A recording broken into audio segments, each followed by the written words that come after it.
Bollywood silver screen presenting the war. ये एक सच्ची बायोग्राफिकल कहानी है। इस कहानी की शुरुआत में ये दिखाया जाता है कि एक 8 साल का बच्चा जिसके शहर में सर्कस आता है और वो सर्कस देखने जाता है। वहां पर वो देखता है कि एक आदमी रस्सियों के ऊपर चल रहा होता है। इससे वो बच्चा बहुत प्रभावित होता है। इस बच्चे का नाम फिलिप होता है।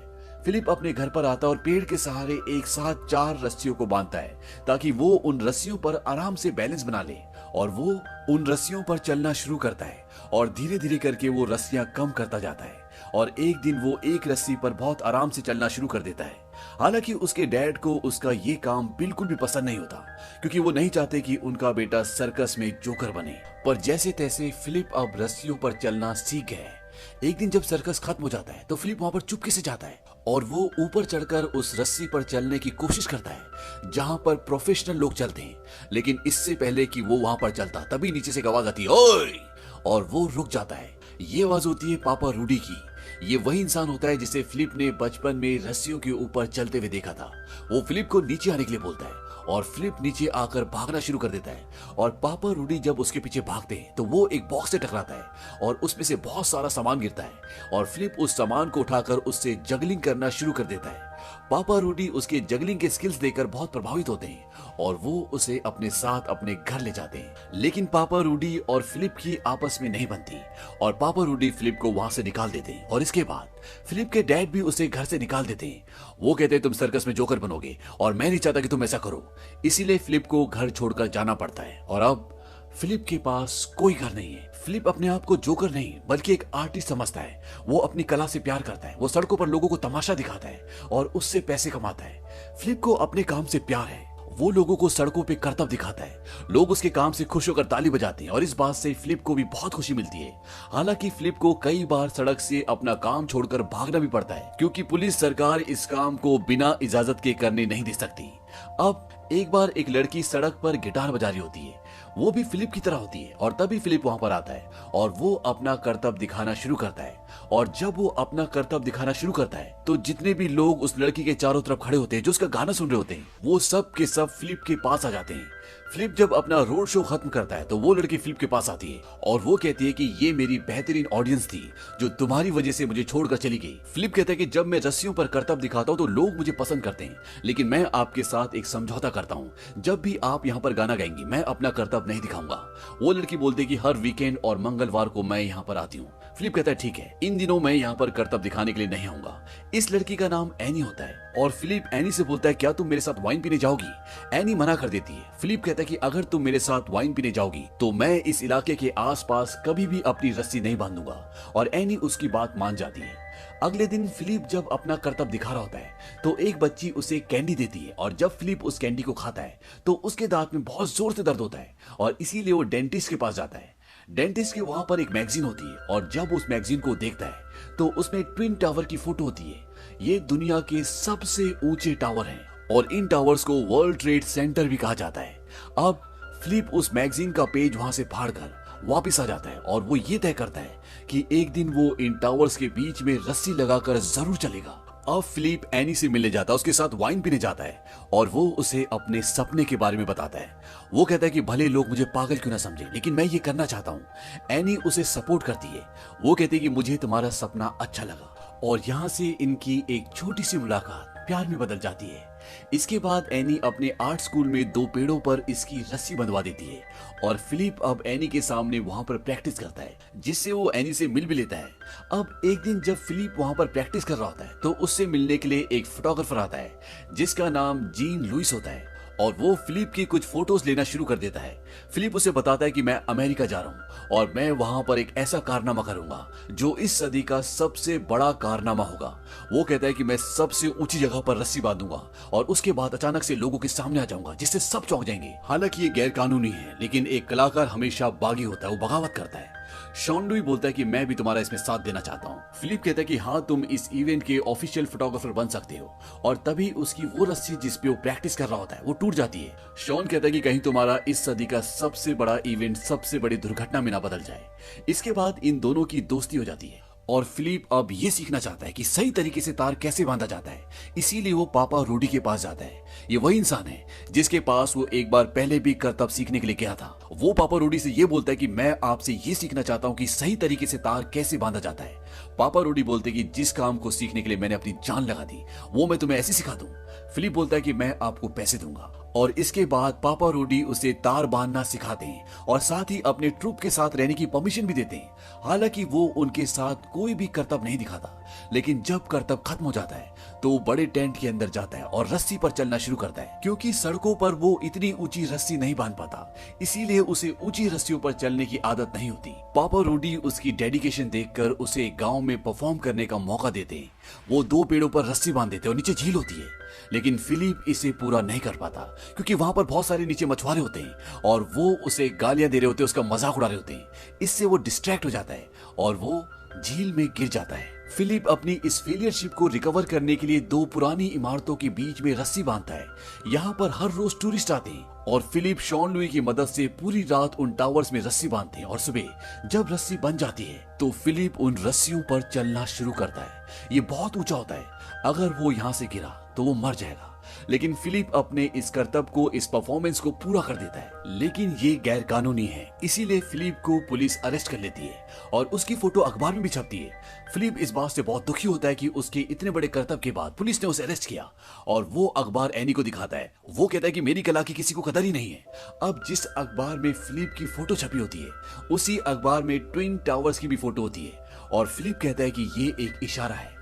और इसके बाद फिलिप न्यूयॉर्क चला जाता है क्योंकि न्यूयॉर्क में ही ट्विन टावर्स यानी कि वर्ल्ड ट्रेड सेंटर होता है।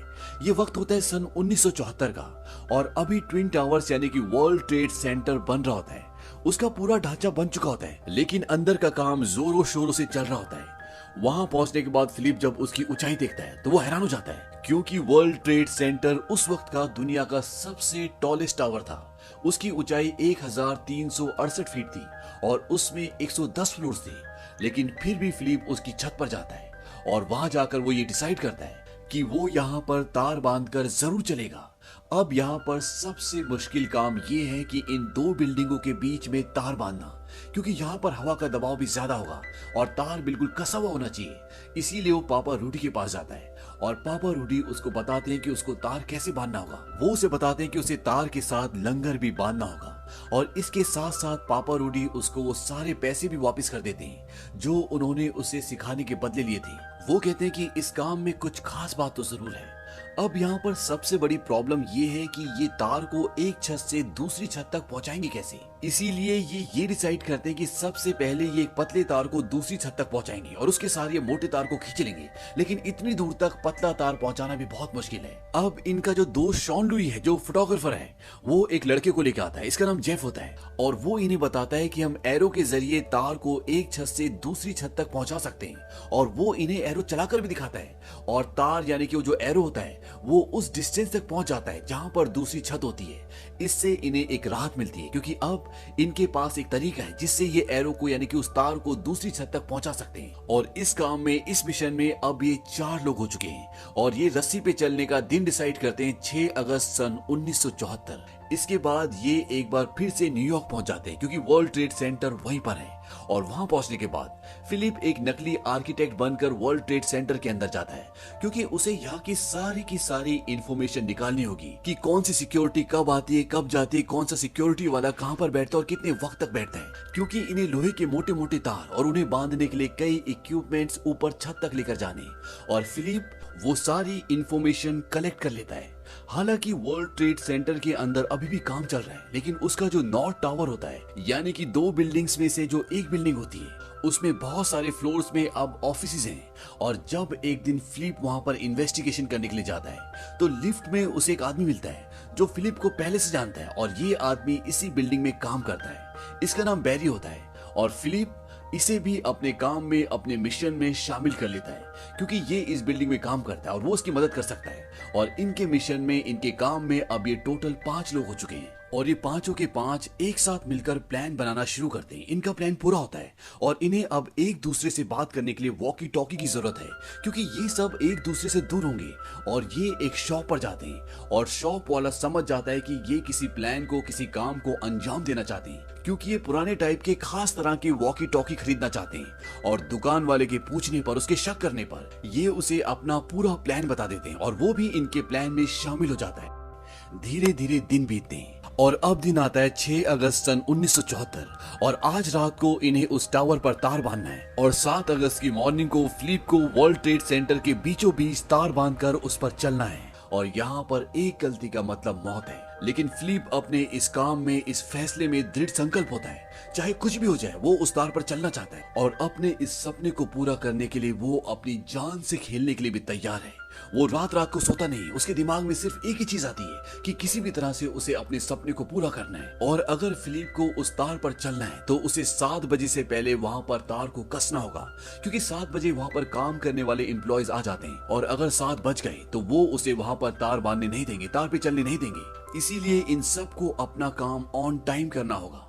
6 अगस्त सन 1974 को ये सब के सब अपने इस मिशन पर चल देते हैं। बैरी कुछ लोगों को अपने ऑफिस में छुपा देता है ताकि रात होने पर वो सब बाहर निकल जाएं और ये छत पर पहुंच सके। अब इनकी आधी टीम को एक टावर पे और दूसरी बची हुई टीम को दूसरे टावर पर पहुंचना होगा ताकि ये दोनों तरफ पहुंचकर तारों को कस सके।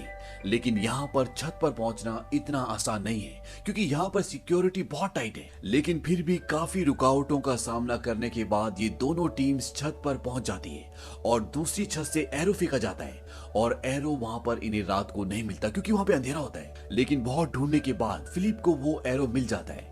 अब जिस तरह से इन्होंने प्लान बनाया होता है, उस प्लान के हिसाब से ये 3 घंटे लेट होते हैं और 7 बजे तक इन्हें तार को कसना होगा, नहीं तो यहाँ पर एम्प्लॉयज आ जाएंगे और अगर उन्होंने इन्हें यहाँ पर देख लिया तो वो इन्हें यहाँ से भगा देंगे। अब पूरी रात काम करते करते सुबह हो जाती है, लेकिन इनकी तारें अभी भी कसी नहीं हुई। तभी इन्हें एक पहिया घूमता हुआ नजर आता है और ये लिफ्ट का पहिया होता है, यानी कि लिफ्ट से कोई ऊपर आ रहा है और इन्हें लगता है कि अब ये नहीं बचेंगे। तभी इनके सामने एक आदमी आकर खड़ा हो जाता है। इन्हें लगता है कि इनका खेल खत्म, लेकिन वो आदमी ने कुछ नहीं कहता और वो वहां से चला जाता है। उसके जाने के बाद इनकी तैयारियां जब पूरी हो जाती है तो फिलिप अपना कॉस्ट्यूम पहनता है, क्योंकि ये उसकी जिंदगी का सबसे बड़ा मंच है और वो अपनी कॉस्ट्यूम पहनना चाहता है, लेकिन उसकी कॉस्ट्यूम ऊपर से नीचे गिर जाती है। इस बात से उसे बहुत गुस्सा आता है, उसे बहुत दुख होता है। लेकिन फिलिप को अब किसी भी हालत में इस तार पर चलना होगा और वो इस तार पर चलना शुरू करता है। जो सपना उसने कई महीनों पहले देखा था, आज वो सपना उसके सामने है। हालांकि यहाँ पर एक गलती का मतलब मौत है, लेकिन फिलिप फिर भी इस तार पर चलना शुरू करता है। और जब वो तार पर चल रहा होता है तो नीचे उसके साथी होते हैं और वो सबको बताते हैं कि ऊपर कोई तार पर चल रहा है और नीचे से लोग भी उसे देखना शुरू कर देते हैं। और फिलिप धीरे धीरे चलते चलते एक टावर से दूसरे टावर तक पहुंच जाता है। आज फिलिप ने अपना वो सपना पूरा कर लिया जिसे उसने देखा था, जिसे वो पूरा करना चाहता था। और ये कोई आम इंसान नहीं कर सकता। 110 मंजिल ऊपर एक पतली सी तार पर चलना, ये इतना आसान नहीं है। अब फिलिप जब दूसरे टावर की ओर पलट के देखता है तो उसे लगता है कि वो टावर उसे वापस बुला रहा है और वो एक बार फिर से उस तार पर चलना शुरू करता है। और इतना ही नहीं, जब वो बीच में पहुंचता है तो वो नीचे भी देखता है। ये इतनी ऊंचाई होती है कि नीचे उसे कोई दिख भी नहीं रहा होता। हालांकि ये भी एक रूल होता है कि जब आप किसी तार पर चलते हैं तो आपको नीचे नहीं देखना चाहिए, लेकिन आज फिलिप सारी सीमाएं तोड़ देना चाहता है। वो न केवल नीचे देखता है बल्कि वो उस तार पर बैठता भी है और इतनी ऊंचाई पर वो हर वो चीज करता है जिसके बारे में कोई आम इंसान सोच भी नहीं सकता। अब जब वो दूसरी तरफ पहुंचने वाला होता है तो वहां पे पुलिस आ जाती है और इससे पहले कि पुलिस उसे पकड़ती वो घूम जाता है। और इसके बाद कई बार फिलिप उस तार पर आगे और पीछे करता है और फाइनली वो दूसरी तरफ पहुंच जाता है। उसके पहुंचते ही पुलिस उसे हथकड़ी पहना लेती है, क्योंकि ये एक गैर कानूनी काम है। और जब पुलिस फिलिप को नीचे ले जाती है तो वहां पर जितने भी वर्कर्स होते हैं, जितने भी लोग होते हैं, सब फिलिप के लिए तालियां बजाते हैं। पुलिस फिलिप को पुलिस स्टेशन ले जाती है और जिसने उसे अरेस्ट किया होता है वो कहता है कि एक बात तो माननी पड़ेगी, तुम्हारे अंदर बहुत दम है। ऐसा कारनामा मुझे जिंदगी में फिर दोबारा कभी देखने को नहीं मिल सकता। Well done. और इसके बाद वहां पर बहुत सारी प्रेस भी आती है और वो सब के सब फिलिप को कवर करते हैं। वो उससे पूछते हैं कि तुमने ऐसा क्यों किया। फिलिप कहता है क्यों किया इसका जवाब तो नहीं है, लेकिन जब भी मुझे तार बांधने की कोई खूबसूरत जगह दिखती है तो मैं तार बांध देता हूँ। फिलिप पर केस चलता है और जज उसे सजा सुनाता है। वो उसे ये सजा देता है कि पार्क में वो कम ऊंचाई पर बच्चों के सामने अपने सारे करतब, अपने सारे आर्ट दिखाएगा। अपनी इस कामयाबी के लिए फिलिप अपने सारे साथियों को शुक्रिया कहता है। वो कहता है कि अगर तुम मेरे साथ नहीं होते तो मैं ये काम कभी नहीं कर सकता। इसके साथ साथ जिन लोगों ने वर्ल्ड ट्रेड सेंटर बनाया था उन लोगों में से एक आदमी को फिलिप का काम बहुत अच्छा लगता है और वो उसे एक पास देता है ताकि वो कभी भी यहाँ छत पर आ जा सके। लेकिन वो उसे ये भी कहता है कि दोबारा इन छतों पर तार कभी मत बांधना। फिलिप को पूरे दुनिया में मान सम्मान मिलता है। उसने जो काम किया उसकी पूरी दुनिया में वाहवाही होती है। फिलिप अपना सपना इसलिए पूरा कर पाया क्योंकि जितना बड़ा उसका सपना था उतना ही बड़ा उसका जुनून और उसकी मेहनत थी। फिलिप के साथ साथ इस दुनिया में जितने भी लोगों ने अपने लक्ष्य को पाया है, जितने लोगों ने भी कामयाबी हासिल की है, उसके पीछे कारण सिर्फ एक ही था। वो कभी भी मुश्किल हालातों से, मुश्किल वक्त से नहीं भागे। उन्होंने अपने सामने आने वाली हर चुनौती का डट के सामना किया, उससे लड़े और हालातों को अपने काबू में किया। अगर जिंदगी में किसी को भी कामयाबी चाहिए तो उसे मुश्किल वक्त से लड़ना आना चाहिए। तो ये थी कहानी द वॉक की। ये एक सच्ची घटना पर आधारित फिल्म है। ये फिल्म सन 2015 में रिलीज हुई थी। हालांकि इस फिल्म को उतनी कामयाबी नहीं मिली, लेकिन अपने आप में ये एक ऐसी मोटिवेशनल कहानी है जिससे हर कोई प्रेरित हो सकता है। उम्मीद करते हैं कि ये कहानी आपको पसंद आई होगी।